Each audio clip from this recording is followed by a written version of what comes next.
kati eno yentambuza y'obulamu bwo mu bintu ebyenjawulo wano mu programu Sumulula.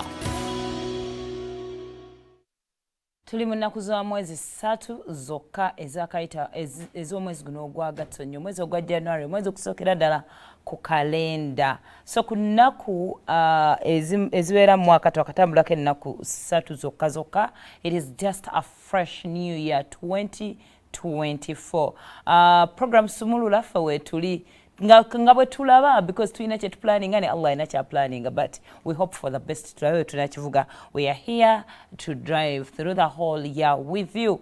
Tabula batunzi bataka be batuteeka mu ssente ate yo Buganda kumbucha kyakunywa kyosobola okwefunira wakawungeezi ng'omaliriza emirimu gyo ng'oliko n'abantu bomu abakyali mu luwummula nga okyetulidde omutulaba bulabi eyo gw'osobola okukinywa at your comfort at any time. Ku dduuka erikuli okumpi ogenda okuba ng'okijja. Kaakati gye twatandikiddeawo mu maaso tukubaddeko ku police report eraga obubenje obubaddewo just okucrossinga cause eya festive season twagimala naye just obubenje obufiiriddemu abantu 26 just around 30th 31st nga tetunnasala dayingira mu mwaka for 2 days okuba nga tuyina report eyo kintu kya nnaku. Then tuyinako report ya buli bubenje, then mulimu ne abantu abafudde. Twakumenyedde bafudde batya, abamu besabalaba, abasse butayimbwa, mazzi and all that. Twakubikidde wano omuddusi w'emisinde Kiplagat yattiddwa mu ggwanga ery'e Kenya. Latest eriwo abakwatibwa batwaliddwa mu kkooti y'e Kenya, tujja kuba tufuna agasingawo. And then waliwo abantu 5 bafiiridde mu mazzi ku kizinga kya Zinga Island.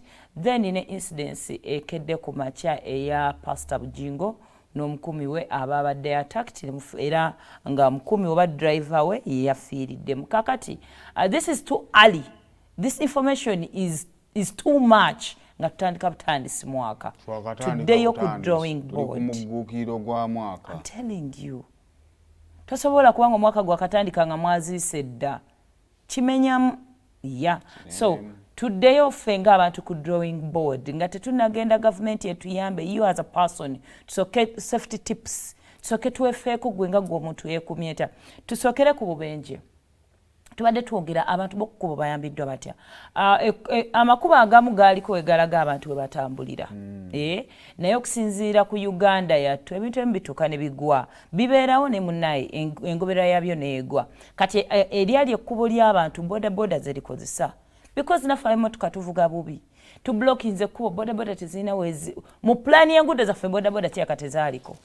Kati ojja kwekanga nga bodaboda tutuuka ne tubanyigiriza. Ate nabo ne banyigiriza ab'ekkubo. Kati abantu b'ekkubo bafunye nnyo obubenje. Bw'oba nkozesa nnyo express eyo, abantu bagisala.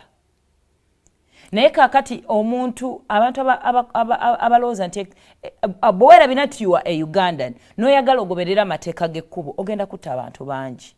Tosobola kuvuga n'omalayo. Thinking nti abantu ekituufu kirina express nti balina giyitako na bigere yadde okukozesaako boda n'omulundi n'ogumu. But they do use it. Kati gwe ng'omuntu olina okwebereramu n'ako obuntu n'ogamba ku kkubo kuno siriiko nzekka. Nja kwagala otwala nsanga abantu abasala. Era ojja sanga ewamu nga by all means baprovidinga naye nga tekiteekeddwa okubeera ng'olabawo oba crossingira but era abantu bacrossinga nayo talimenti crossinga. So twakulaga ne incidences abantu bafunira obubenje so mwegendereze. Bw'oba osazeewo eggulo nayeko omwogezi wa polisi y'ebidduka ng'agamba mwambale engoye ezimasamasa. It sounded funny. Naye wamanyi olina obudde bw'otambuliramu obuli weird kiro ku makya ennyo.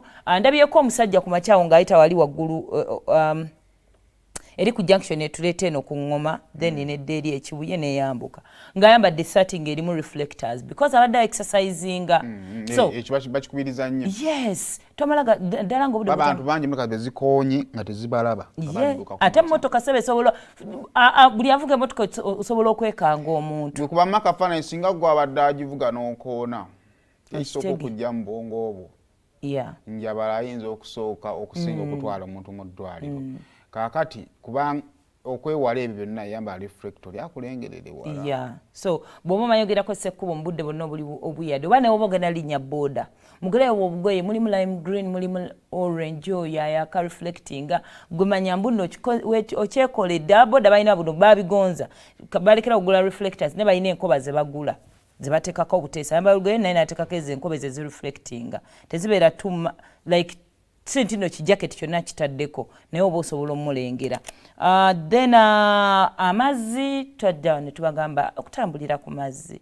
Omanyi abantu abatambulira ku mazzi, omanyi amazzi abagatya ife abatatera gakozesa. Naye abagakozesa buli lunaku nga it's their means of transport. Same as to us abakozesa oluguudo. Tuluzalawa.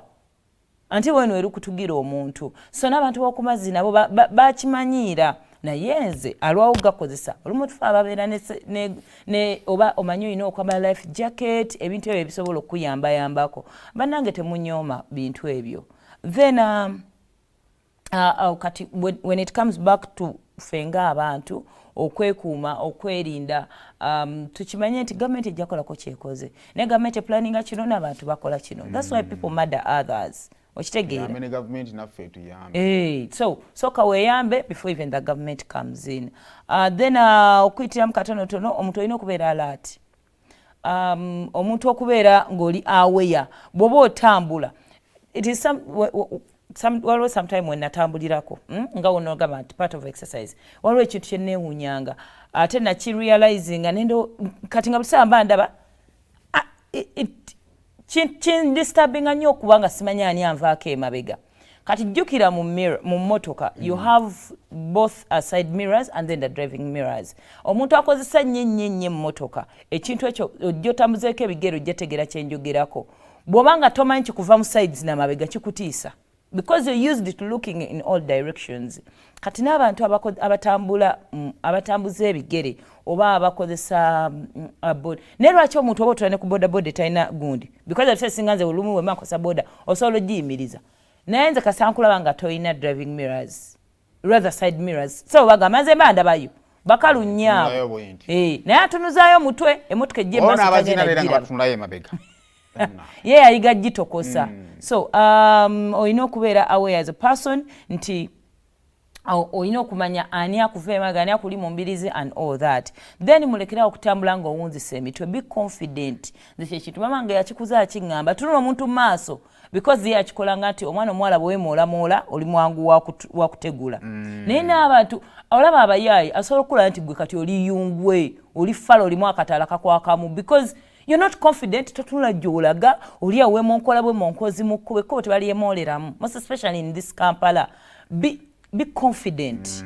Omuntu mutunule maaso wakutuye naye mutunuulire kyola nga abavubuka abamu poliisi ejja ne bayoola na buyozi you can't even express yourself tosobola nagamba nti mbadde ŋŋenda wano obwana obumu obuvubuka bwe bakutte obuli mu makomera babukwatira omusango happening ali oba obumu babukwata hidden disorderly but because he can't even express himself nti nina ndaga mutuze badde ŋŋenda wano abantu abamu bayimiridde olwa confidence kyobola nga bafere confidence yebabeezaawo then you should trust your waliwo kube nekirala nga sinagenda ali wasemba lwaki naddala kyobola nga abakyala bebasinga okubbibwa buli wobaako kyokutte mu nsawo bwoti omubbi aba amanyi mulimu ekintu olaba change your walk change your confidence towemonkolera mu kkubo tambula emmotoka muzeekanga bwekanzi you know lwaki okozesa nnyo ppanya tambulira ku main road tambulira mu kkubo omuli abantu isiŋŋanya abantu gye mukukutira gye mutambulira mu bupanya gye mufunira ebizibu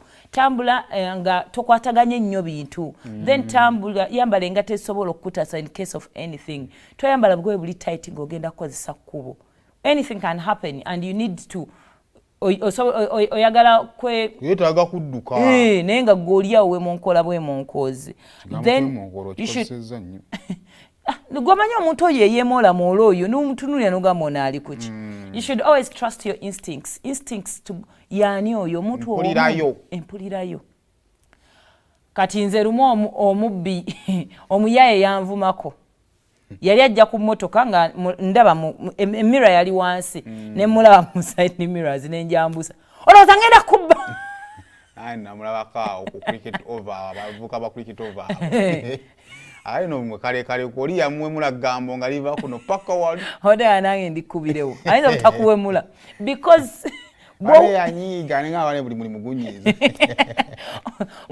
oba walabo tukusimu omuntu n'omulaba instincts akasazi gamba that's no jijjeewo oba yafiri because abantu abasinga obutatrustinga instincts zabo nga bwawulira is abalowooza again oli agamba omusajja anaawulira ti omuntu anawe oba awulira kyawulira awulire naye kyonna kyowulidde ng'olya toli safe omutima ne gukkubirawo bintu bibiri olina okukola react olina okukola ebintu bimu ekintu kimu kulowooza no reactingirawo immediately tokiwa second thought lowooza kola ya obanga muvuzi wa mmotoka ku kkubo tebalowoolezaako bw'ogamba nti yingirirawo si kugamba nti ate you don't do that kiringa crossinga kkubo tojjanga budda bw'ogamba nti sala gukasobera ng'olaba nti n'oli safe then sala totagalatagala so olina okubeera nga yegwa omuntu oyo areactingirawo todda ku ebyo n'obeerawo oli musimu mirrors ziri wansi mweno Kampala nze abantu mbatunuulira atudde mabega mirrors ziri wansi ne bababba n'anyumya banzibiyeko essimu bansaze ensawo waleti y'abasajja abasajja akyateeka zi waleti mabega n'atambula nesibusawo abantu apoketingaosologisiba eppeesa naye ogwomuze pozi ogw'okuzimbya wallet n'ogirabikira ddala nti erabika okyate tukyamanyi nti abasajja balina ne zi wallets yes anti baateekangamu ebipapula bingi bamala kubbanga n'osanga buli kimu kibadde mu wallet n'oyiga nti ebintu ebimu bisigala wako ebitalina makulu receipts zonna ez'ennyumba atambula nazo mu wallet wati nezimu abalowooza kikale nga ssente omulimu gwa wallet mulimu bitono ssente mulimu mutwalo then nokutamu n'opapula wa betire bujjula muli n'ogenda ne bakusalira ensawo obwereere ate omubbi tayagala kubba muntu atalina kintu kyalina era amaliriza kkubya ekikonde so mwegendereze manyege yanigoseza ebirimu amakulu bagende bamukwatira bamwoky ekipiira ng'obadde na mutwalo ewaka musibeewo bulungi mulekewo abantu abakuuma ewaka bizinesi zimubeera alaati mulaba omuntu yeetala abo bonna abeera basuula babeera babaza ekiro waanajja olayaga nti basuula nkesi kibadde njagala kale nkikwogere thank you era omulimu gwongulabye